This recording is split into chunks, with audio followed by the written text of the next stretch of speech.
Regardless of the outcome of next Tuesday's national, state, and local elections, nearly half of our population, including many who did not vote, will be in a state of despair, fear, and loathing over the present and future state of our world based on that outcome. In order to cope with and process through what's next, we all may need to silence the random noise of the world and the babble of the talking heads and just listen for and to the small, still voice of God. We may need to follow the advice of folk singer songwriter John Prine, who died of COVID-19 early in the pandemic. Prine tells us to blow up your TV, throw away your paper, in his wonderful, quirky way of telling his story.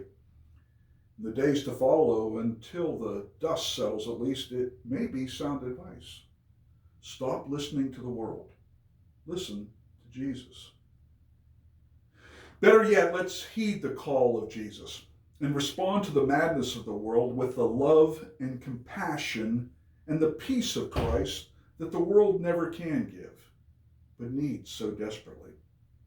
Let's rise from our despair by committing random acts of kindness. Pay it forward in the Popeyes drive-thru.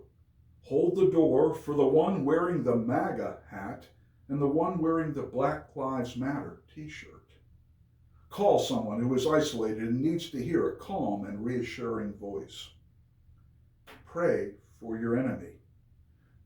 Did you hear that? Jesus said it. Pray for your enemy. It's at times like this that we need to remind ourselves that we are not responsible for all of creation. That's God's bailiwick. We're only responsible for our own tiny speck of time and space and our Christ-modeled care for it. Remember the words of Cy Miller in Jill Jackson's now old school hymn, "Let there be peace on earth, and let it begin with me."